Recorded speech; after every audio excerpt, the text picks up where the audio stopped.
नमस्कार, आप देख रहे हैं हिंद भारत और मैं हूं आपके साथ अक्षरा आर्या। 13 अप्रैल 1919 का दिन भारतीय इतिहास में बेहद अहम है। 13 अप्रैल को अमृतसर के जलियांवाला बाग में अंग्रेजों ने नरसंहार की घटना को अंजाम दिया था। इस हत्याकांड को 102 साल पूरे होने आए हैं। ब्रिटिश सरकार ने इस नरसंहार के 100 साल बाद गहरा अफसोस जताया था, मगर इस क्रूर घटना के जख्म इतने गहरे हैं कि जलियांवाला बाग में आज भी मौजूद है। आज हम आपको उस जगह की तस्वीरें दिखाएंगे जहां उस भयावह मंजर को अंजाम दिया गया था, जिसके निशान आज भी मौजूद हैं और सोचने पर सिहरन पैदा कर देते हैं। तो इस वीडियो को शुरू से लेकर अंत तक जरूर देखिएगा। जलियांवाला बाग अमृतसर के स्वर्ण मंदिर के पास एक छोटा सा बाग है, जहां 13 अप्रैल 1919 को brigadier general Reginald Edward Dyer के नेतृत्व में अंग्रेजी फौज ने गोलियां चलाकर निहत्थे, शांत, बूढ़े, महिलाओं और बच्चों सहित सैकड़ों लोगों को मार डाला था और हजारों लोगों को घायल कर दिया था।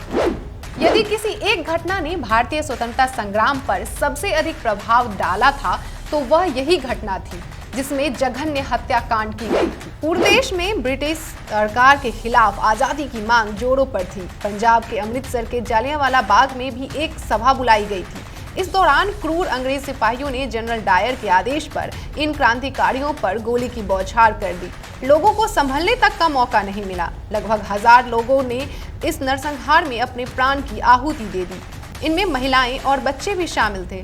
दरअसल जलियांवाला बाग में अंग्रेजों की दमनकारी नीति, रॉलेट एक्ट और सत्यपाल व सैफुद्दीन किचूल की गिरफ्तारी का सभा आयोजित कर लोग विरोध कर रहे थे। शहर में कर्फ्यू लगा था। वहीं इस सभा में कुछ नेता भाषण देने वाले थे। कर्फ्यू के बीच हजारों की संख्या में लोग सभा स्थल पर पहुंच गए। इनमें वह लोग भी शामिल थे जो बैसाखी पर्व पर परिवार के साथ मेला देखने आए थे, लेकिन जानकारी मिलने पर जलियांवाला बाग पहुंच गए थे। कहा जाता है कि जलियांवाला बाग में लोगों की संख्या का अंदाजा होते ही ब्रिटिश हुकूमत बौखला गई।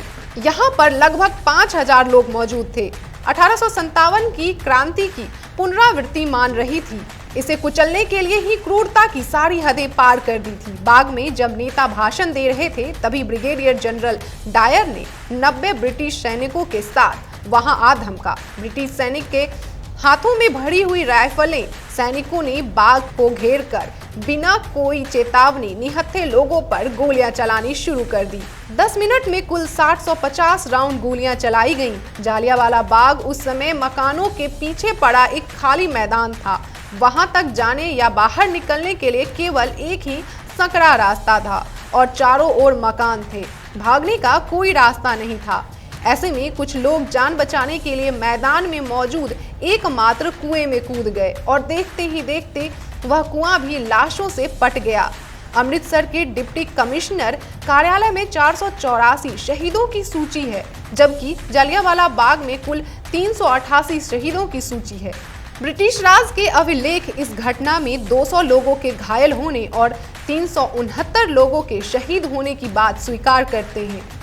अनाधिकारिक आंकड़ों के अनुसार 1000 से अधिक लोग शहीद हुए और 2000 से अधिक लोग घायल हुए।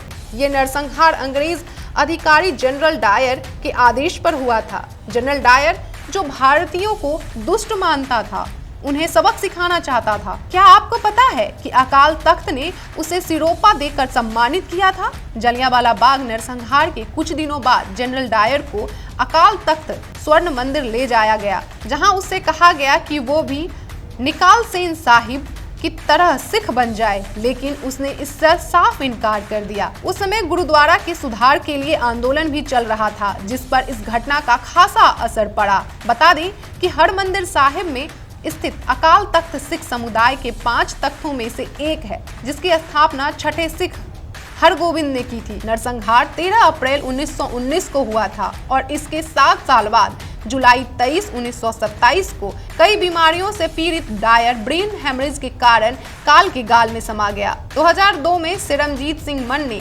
शिरोमणि गुरुद्वारा प्रबंधक कमेटी के बजट सत्र को संबोधित करते हुए माफी मांगी। पंजाब में ही पले बढ़े डायर को भी क्लीन चिट देने के लिए इतिहास में कई प्रयास हुए। हालांकि 13 मार्च 1940 को उसको मौत की घाट उतारकर क्रांतिकारी उधम सिंह ने बदला पूरा किया था। कहते हैं तब पंजाबियों में से अधिकतर ने जनरल डायर की प्रशंसा और सम्मान जारी रखी थी, क्योंकि उन्हें लगता है कि वे सैकड़ों भारतीयों को मौत के घाट उतारने वाले इस क्रूर अधिकारी के प्रति वफादार रहेंगे, तो ब्रिटिश सरकार ने उसे मिला रुतबा भी जारी रहेगा। क्या आपको पता है कि जलियांवाला बाग नरसंहार की जिन्होंने कभी निंदा नहीं की, उनमें पटियाला के तत्कालीन महाराजा भूपिंदर सिंह भी शामिल थे। जलियांवाला बाग नरसंहार के बारे में भला किस भारतीय को नहीं पता है। हत्याकांड को 102 साल बाद भी यह भयंकर मंजर आज भी हर किसी भारतीय की रूह को झकझोर देता है। उन सभी शहीदों को हिंद भारत नमन करता है। फिलहाल के लिए बस इतना ही, मुझे दीजिए इजाजत। देखते रहिए हिंद भारत। हिंद भारत, आपकी अपनी आवाज़।